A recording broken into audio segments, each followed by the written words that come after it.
Hi, I'm Albert Dittis, welcoming you to another program of Truth and Wellness.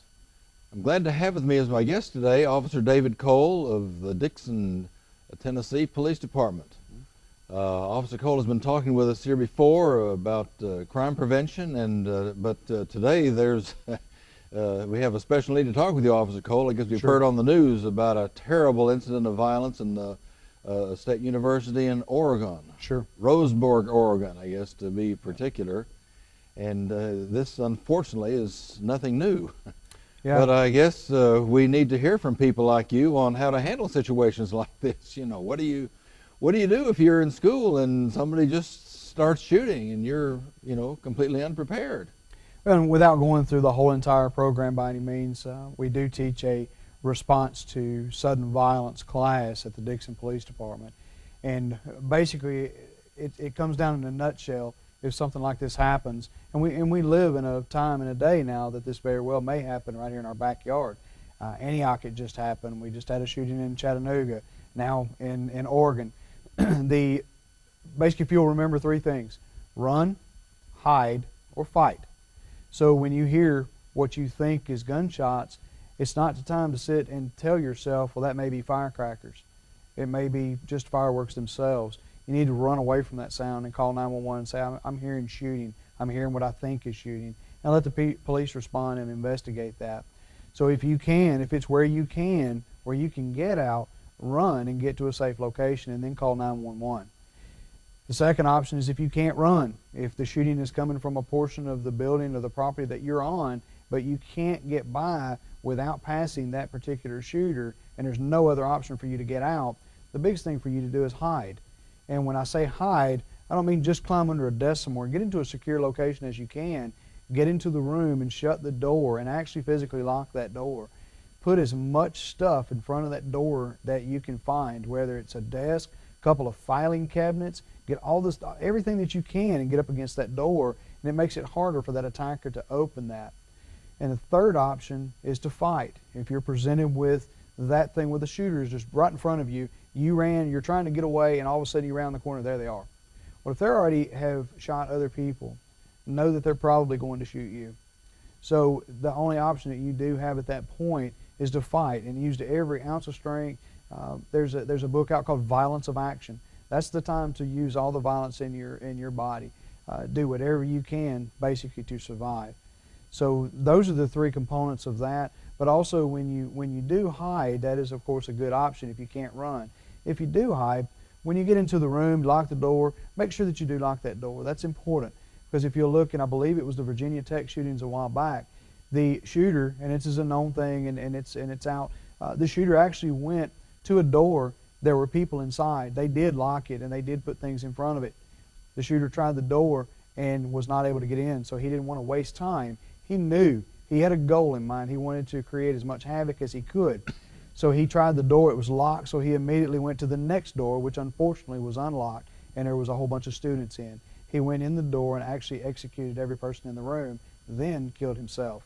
So it is very, very, very important to actually run or hide, but put things in front of the door. Turn your cell phone down on mute, where you can't even hear it vibrate. And then, of course, fight if you have to. Yeah. Well, I noticed that many classrooms seem to have closets. And A that's closet, one place you can go into. Sure, as long as there's some way for you to maybe secure that door, secure the closet. The good thing is get yourself behind other things and be quiet once the door's secured. But again, get as much stuff as you can. If you're fortunate enough to be in a room with other people, remember a long time ago, back in a darker part of our nation, when people thought people were witches and things, and the whole town came together and they would fight together against a perceived bad. That's the same concept of the fight. When you fight, if there's more than one person in that room with you, you all fight together. Not one person just sit there and watch while everybody else does. Everybody jump on that bad guy and do what you can to stop them.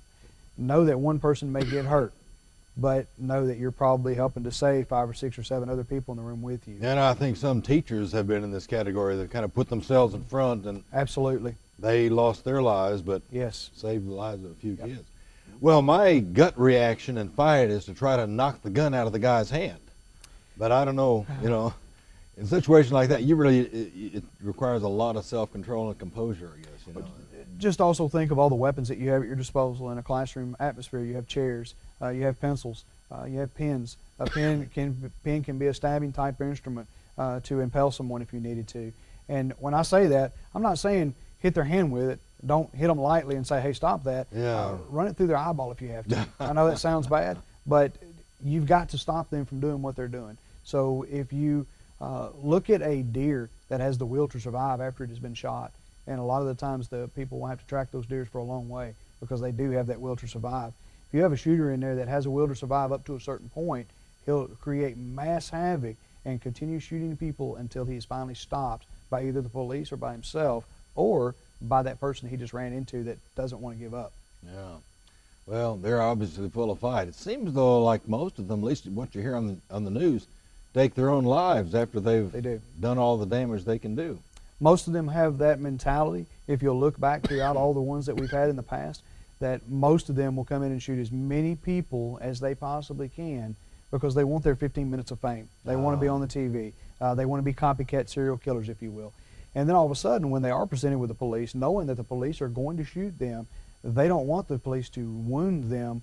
They want to actually die because of the simple fact that they're going to spend the rest of their life either in prison or they're going to be through the appeal process. So they're going to take their own life most of the time. That's not 100%, but most of the time they will. Yeah. Well, that's unfortunate, but that's the only way some people can get on television, I guess, or Sure. radio, something negative. And there's a lot of different reasons why they do it. Most of them are just deranged individuals. There's no easy way to say that. Most of them have some kind of a mental type problem, which has been addressed in the media here recently. So there is no easy answer for this. Yeah, well, yeah, we live in a complex society. Absolutely. But now we're talking with Officer David Cole of Dickson, Tennessee, and now you have, of course, crime prevention is your job. Sure. You're trying to head off this kind of thing, Yep. which I'm sure you have, and no telling how many bad incidents you've prevented. Well, we like to hope But so. you were saying, yeah, you have kind of a hunter education program where you We do. deal with guns. How does that work? The hunter education, if you're born, I believe the date is January the 1st, 1969. If you're born after that day, if you're going to hunt in the state of Tennessee, you have to complete a hunter safety course, which is a minimum of 11 hours in the classroom and also includes a safety shoot. The safety shoot is a very simple process. But what you'll do is you'll go to what I always teach, a traditional class. We teach a lot of different components in our hunter education safety class. One of them is gun safety. We talk about, does it matter where you point the gun? Yes. When you shoot that bullet, when you pull that trigger, does it matter where that bullet goes? Absolutely. But one of the biggest things that I really enjoy doing, which makes a huge impact to the children, and I always pick a little girl to do this. I don't ever pick a little boy anymore. Boys are destructive, if you knew that.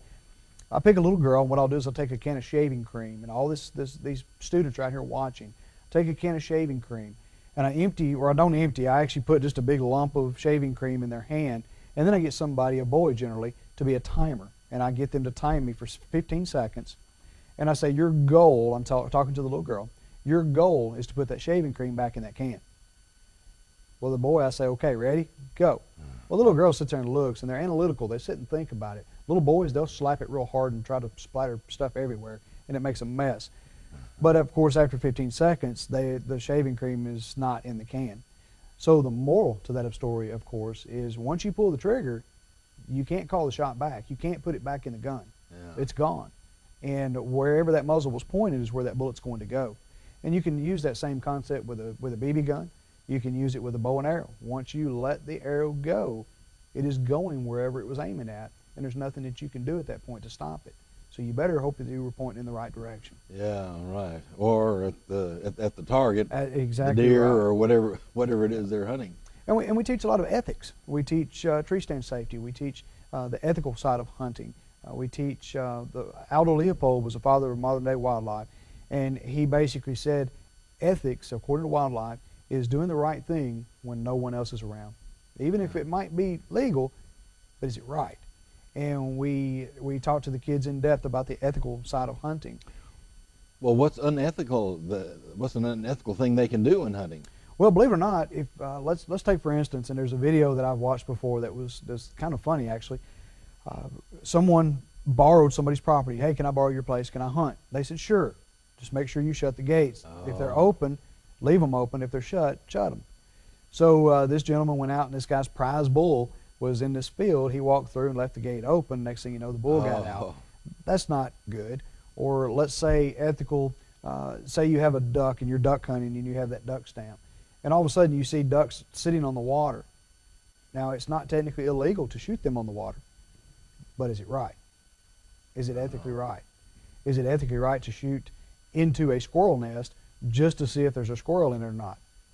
You know, is that ethical? Is it illegal? I don't think so, but is it ethical? So we address all those things. And we also look at, unfortunately in our society, we have a lot of people that think that guns kill people. And it's not the gun that kills the people, it's the person behind the gun. So a gun is simply a tool. A gun, if I took my gun, laid it in the middle of this floor right here, loaded it, cocked it, ready to go, it'll sit there until Jesus comes back. Unless somebody picks it up and pulls that trigger, it'll never do anything. Yeah. But it's the person behind the gun. And we try to teach the kids that as well. Guns are not the evil things. It's the person behind that gun that has bad intentions. So we teach them about gun safety. We teach them about ethics. We teach them about doing things in society. There's only about 5 to 10% of our society that actually hunt. The other people, most of them for the most part, don't care if you hunt or not, but they don't want you, say, take a bloody deer and put him across the hood of your car and parade around town with it. That's one of those things that people kind of frown on. Yeah. You know, those are the kind of things that we talk about. Tree stand safety, we had a local incident. We had a young man in our local, in Dickson, that was hunting, and the straps on his tree stand had faded over time because of the sun, the wind, the rain. And he got back up into his tree stand, and one of his straps failed because of that. And he fell quite a few feet, landed on both of his feet, totally crushed his ankles and feet. He had to have multiple surgeries. So if you can even imagine one foot being broke, he had both. And he is still, I mean, he's up walking today. It's a pained walk, I would imagine. But his uncle told me the other day he'll never, ever run again. And it was a tree stand accident. Could that be something that was prevented? I don't know, but hopefully. Probably could have, but he probably used it so long. It's a tree stand. It's something he used to take for granted. And once it's there, and you know, you go there, and it's you know, always secure. Well, we've got to take care of ourselves, I guess, even when we're hunting under positive circumstances, as well as maybe being in the pathway of an invader in school. Sure. Have you had any problem with violence in the Dickson City schools? No, we've actually been very fortunate, and we have school resource officers in our high school, and we also have a school resource officer in one of our middle schools, and that has been a great deterrent for anybody. If somebody comes up there to do wrong, they know immediately when they see a patrol car there that the police are already here. So it's been a very good thing. Do we have parents that come in, they're upset about little Johnny getting a D on their test, or are they upset because the teacher made them stand in a corner for something? Sure, we'll have a parent get upset. But we have anything major? I have to knock on wood when I say that. No, we have not. So we have been very, very, very fortunate, and we actually prepare for those things. We do, and we try to address those things before they happen. Well, I noticed that when something that happens like has just happened today, I guess out in Oregon, that it tends to make us more aware. I've noticed the schools I go to that there's safety things. There's doors locked that maybe weren't locked before. You have to press a button to get in and things like that. I guess it just kind of affects us all in one way or another, and makes us aware. It's a different society we live in. Yeah, yeah. Now we're going to just take a quick break. Stay tuned, and we'll be back. Hello and welcome. This is a health moment. I want to share some information I read in an article from Vibrant Life. That's a magazine about enjoying health and peace of mind that God intends for us. And this article tells us you can stop smoking if you have that problem. Even though tobacco is very addictive, millions of smokers have broken free. There are 10 steps that will help you break this addiction. First, you must properly prepare mentally, physically, and socially. Next, your decision will be easier if you get 8 hours of sleep each night, if you drink 8 glasses of water each day, if you eat a balanced breakfast every morning, and take a brisk walk twice a day. Be sure to ask your doctor for a clearance to begin exercising. Your success is going to improve if you eliminate the use of alcohol and caffeine, and if you eat more fruit and vegetables. Grains, fruits, and vegetables should be the foundation of your new menu. Third, you need to prepare mentally.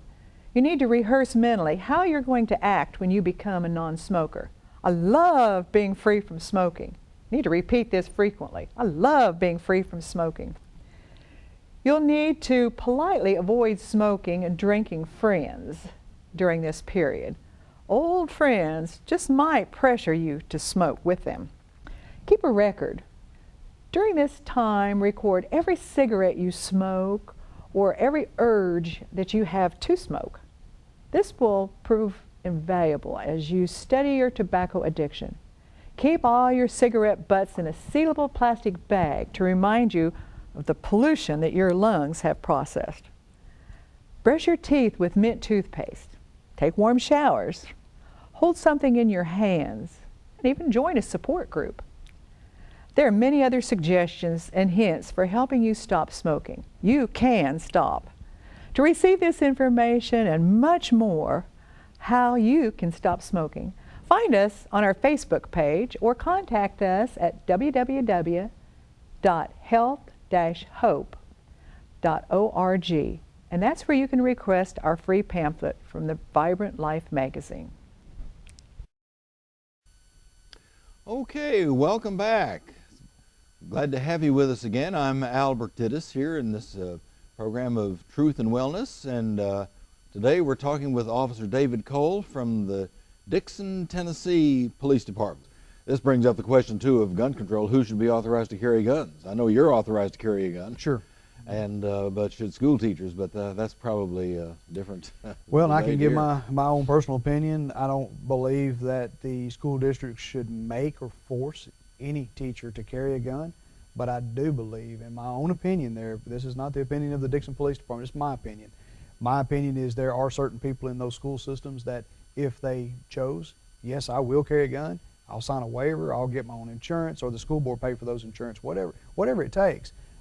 I know personally of I'm not going to say names or specifics because people will know who this person is. He's a retired military person. He probably is one of the most phenomenal shooters that I've ever seen in my life. He's very laid back, very quiet, and he's in the school system. I would not have a problem with somebody like that carrying a gun every day. Absolutely not, because that is going to be the first line of defense. But there are people adamant, well, I'm not going to have guns in the school where my kids are, and I understand that. But think about having a baseball bat in your room. Think about having a can of wasp spray in your room with you.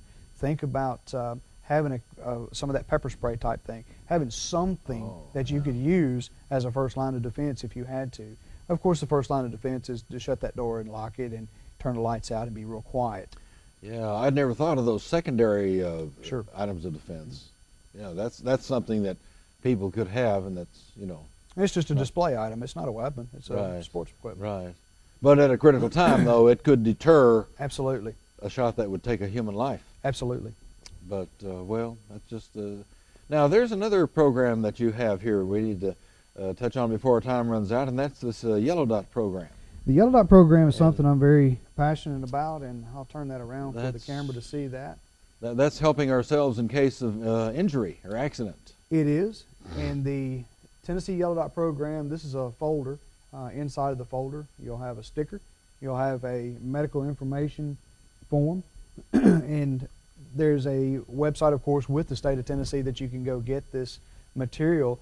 The best way to explain it, I always try to tell this one particular story, and I hope we have time to share this. The one particular story is we got a call of a drunk driver sitting at a red light. The light had cycled several times, green, red, yellow, and the person just sat there.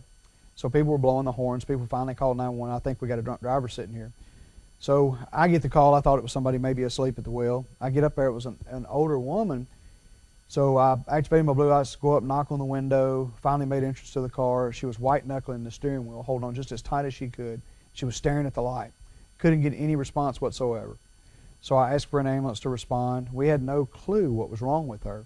We just knew something. She was not responsive. So we went ahead and put the vehicle in park, turned the engine off. And when the ambulance got there, they started checking her out and did several things. And finally, they checked her blood sugar. and it was at a 47, I believe, which is very, very, very low. So she was having some blood sugar problems. They went ahead and gave her a shot of the medication they needed, and she immediately came around, but they went ahead and transported her. So it would be really nice for something like the Yellow Dot program, which the state of Tennessee adopted several years ago, and we adopted a couple years ago. The Yellow Dot program is just this big yellow dot you put on the back window of your vehicle in the lower left-hand corner, and then you take the medical information form, you fill that medical information form out, and put all the pertinent information you can on it. You always put a bust picture from your chest up of yourself, put that on the paper. It'll tell you where to put that date, and also your name. Put it inside of the envelope and put that inside of your glove box. That way somebody like myself, if you're incoherent, you've been involved in an accident, you're unconscious, we at that time see that yellow dot on the back of your window. We know that there should be a yellow envelope in your glove box with all of your pertinent information, including your contact information for your family. So at that point in time, we can start making contact. We can update the ambulance service as they're on the way into you. Maybe something's wrong in your medical pass that you really need life flight or air evac helicopter coming towards you right now. We can read that on this form and pass that over to our communications, and then our EMA director can make that call.